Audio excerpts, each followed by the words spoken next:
Hi, welcome. So today I'm going to present to you guys an updated version of the Carrion Golem Necromancer League starter build.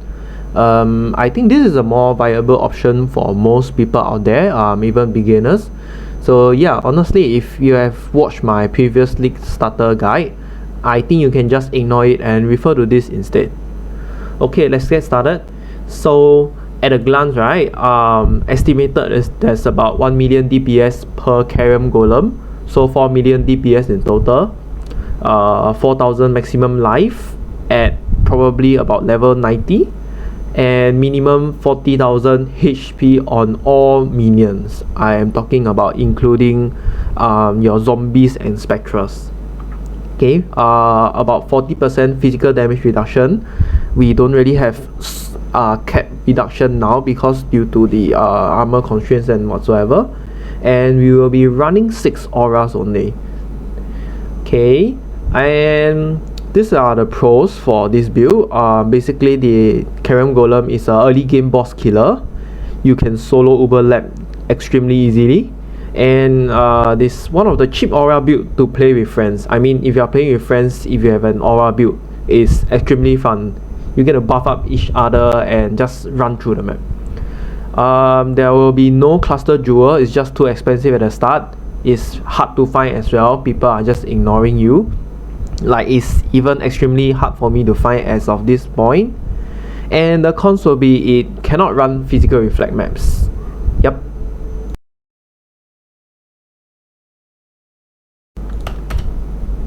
So let me just give you a brief run through of one of the maps that I did. This is a Redemeer run. It's actually extremely easy at this point already. So yeah, as you can see, I've actually already done Uber Lab. So with the bone barrier, it's going to be so much tankier on your minions and including yourself. Yeah, you can see I'm just literally running around in circles with them. And do remember that whenever you run all these maps or even bosses, be sure to upkeep your flasks at all times. Yeah, because at any instance, if your flasks are not upkeep, I do not know, you might probably get one shot randomly from some enemies or whatsoever. But yeah, you should be fine along the way, as long as you don't see some insane mobs. Yeah, you can see I'm just literally running through them in the middle and using convocation just to try and make them aggro to the patch of mobs. Yep. Probably this is one of the trial runs I will show you for the Ultimatum League. I'm just clearing all the sites first so they do not interrupt me before I start the ultimatum.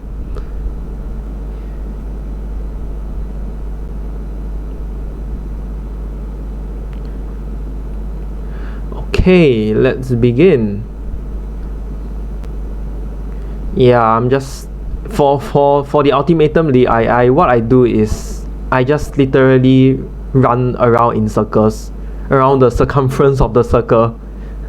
You can see it's just so easy. My minions don't die and the Carrion Golems are doing the damage while the zombies and Spectres are just buffing up my Carrion Golem with all the maim, feeding frenzy, blind support and whatsoever.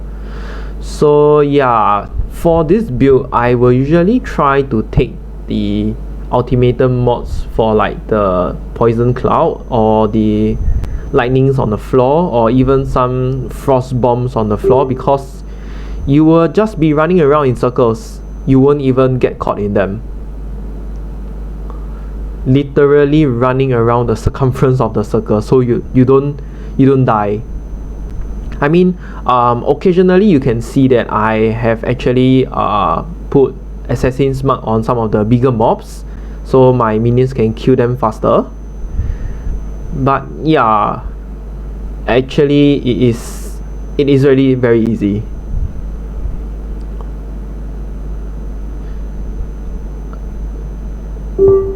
Yeah, it's just, there's actually nothing much to do here other than just running around and waiting for your mobs to clear them up. This is actually just a run where I need to slay mobs, but there will be some runs that you just need to survive, and actually that is even easier.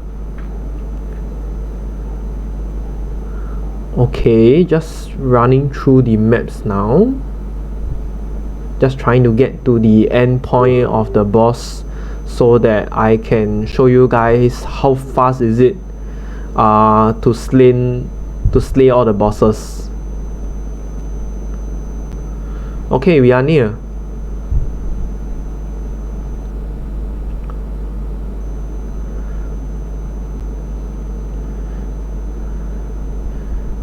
Okay, this is just the map boss. 1 is dead, 2 is dead, and the third one should be dead. Yep. Okay, so do remember, every time before you go into any boss fight, please remember to open a portal map just in case there's any incidents or accidents. Yeah, you can see I start by using Assassin's Mark on her and just running around. A little bit of mistake here where I take tons of damage, but yeah, it really should not be any issue. It's really that fast and easy. Okay, so let's talk about the auras now. We will be running 6 auras because this is a cheap and budget friendly build. You don't want to go in depth to spend more currency, as this is just for league start. Okay, the first one will be precision. Please keep this at level 1. This is just for the additional crit chance to minions. And next will be dread banner. You just need the normal one, don't need divergent. Vitality, level this up to level 20 because it just provides 500 HP regen to your minions and yourself. Okay, clarity, just keep this at level 5. Level 5 is just self-sufficient for yourself and Spectres. Haste, and the last one will be pride. I think pride is definitely a must. It just let your Carrion Golem deals a lot of damage.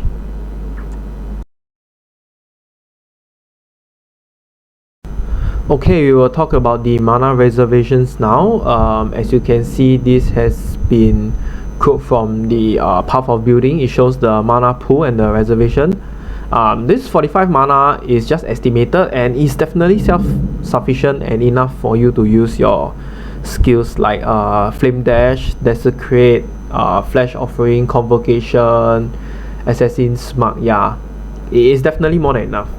So okay, these are all the notables to run your 6 auras. The first will be Sovereignty. Yeah, this is the most. It provides 14% reduced mana reserve.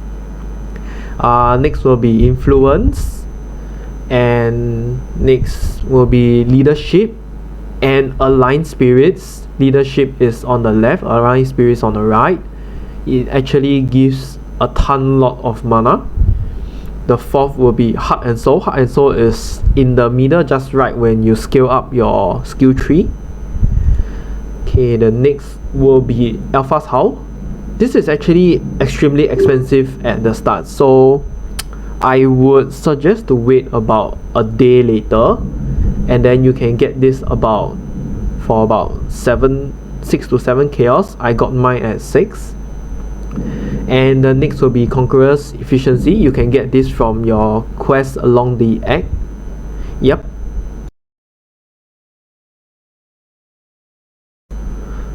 Okay, on to the medium cluster jewel. First of all, I want to say that this is not mandatory. It is actually not needed, but I think it would be nice if you can get this, and only if you are playing with your friends, because you just get a lot more aura buffs. I mean, who wouldn't want to have more aura buffs, right, when you party play? Okay, so this one, do look up for the aura cluster jewels and make sure they have this add 6 passive skills. And what you'll be looking for in your prefix is replenishing presence. This is just mandatory. Okay, and the rest will be just anything. You just want to get this for the extra aura effect. That's all actually.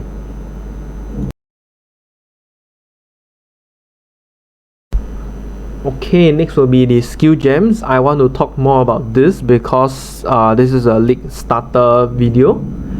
For your main skill, you'll be using Carrion Golem, linked to Impale, Multi-Strike, Brutality, melee physical damage, minion damage. This is just the ideal 6 link that you want to have. So for those of you out there that does not have a 6 link, you can actually use 4 to 5 link. This is in order of importance for the skill gems. Like me now, I'm actually using a 5 link. I do not have a tabula rasa yet, so I'm ignoring the minion damage. Okay, next will be your movement offering. You will have Flame Dash, Desecrate, and Flash offering. This does not need to be linked. The next will be your first aura, which is the Precision, Dread Banner, and Generosity. This needs to be linked because your Generosity provides more aura for your Precision and Dread Banner. Next will be your second aura, which is on your helmet, the Alpha's Howl. There will be Vitality, Pride, Haste, and Clarity. So for this, you might actually have some issues to color socket it. What I would suggest to do is do delving early on to get to Azurite Vault, the second Azurite that provides the benchcraft, so that you can change the colors more easily with the socket method. Okay, next will be the zombies. You're gonna have Raise Zombies, Feeding Frenzy, Minion Life, and Maim. This is just to buff up your Carrion Golem damage actually. For the Spectres, you're gonna want to have Mid Shield, Minion Life, and Blind.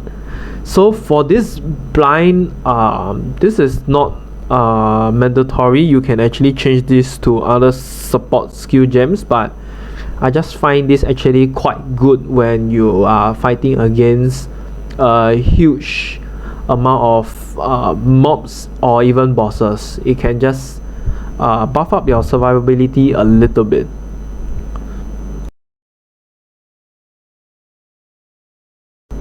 Okay, let's talk about the items. I will go through the unique ones first. The very first thing you want to get is of course 2 Clay Shaper. This just helps you to get out 2 more Carrion Golems. The next will be the Alpha's Howl. As I mentioned, this might actually be a bit expensive on your first or second day, but yeah, after a while it's actually quite cheap already. It drops pretty fast. You can get this about 6 to 8 chaos. The next will be the Tabula Rasa. This is not mandatory actually. Like I mentioned, I'm actually using just a random 5 link body armor as of now. Okay, and the next will be Rumi's Concoction. This is just for the extra armor and block chance. And the next will be Primordial Harmony for the extra damage and the regeneration of the golem's life. Primordial Eminence for the extra attack speed and armor. Yeah, and the last will be Conqueror's Efficiency. As I mentioned, this can be gotten from one of the quests in the X. Okay, let's talk about the rare items now. For your glove and boots, ideally you want to have an intelligent base so that you can color socket your equipments much easier later on, as most of them are actually blue socket. And what you want to look for is probably maximum life and 2 types of resist at least, and about at least 30%. Okay, so for your amulet, please get Citrine Amulet.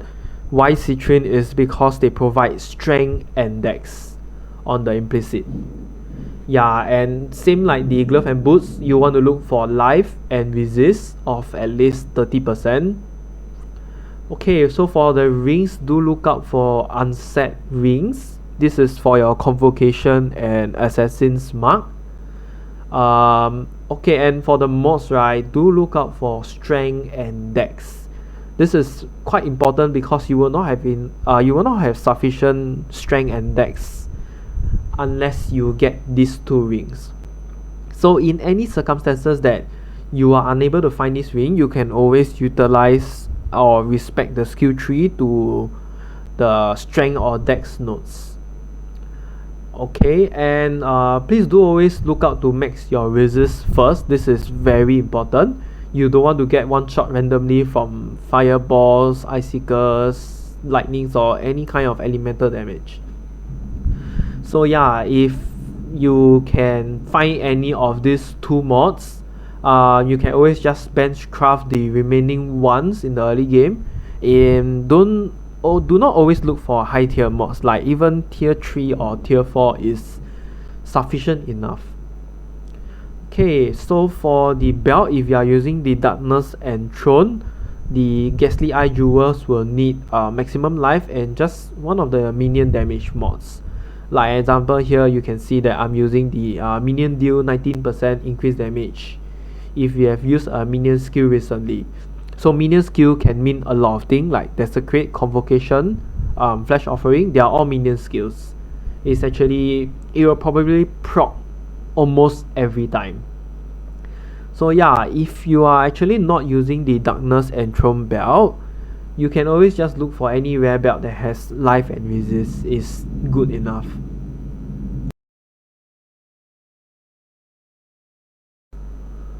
On to the Spectres. For the Spectres, you want to raise Carnage Chieftain that gives you Frenzy Charge, Host Chieftain that gives you Power Charge, and this Tail of Tool is not necessary because I think it's very hard to find in the early game as it only appears in the Tool's Bridge or the Domain. So you can just get 2 Carnage Chieftain and 1 Host Chieftain for start. Yeah, this is really very hard to find for the start. I don't think anybody is going to reach there anytime soon.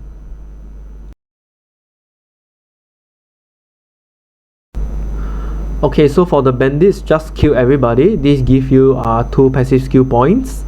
For the Pantheon, I will recommend using the Soul of Solaris so that you'll be much tankier towards boss. So yeah, unless you are very familiar with boss mechanics, you can always pick Soul of Lunaris. And the last will be Soul of Good Cool. It just gives you more physical damage reduction. Okay, so that comes to the end of the guide. Thank you for watching this video. Do remember to hit the like and subscribe button if you want to see more contents and guide. I will leave my Discord tag and Path of Building pastebin in the description. You can always PM me on Discord for any questions. I actually have not set up a channel yet, as I mean, all of us are actually just rushing to play 3.14, right? So am I. I'm just a casual player like everybody else. So yeah, do look out for my next video content, which I will be talking about doing bosses, Cyrus, Shaper, and many others. So yeah, thank you once again. Bye.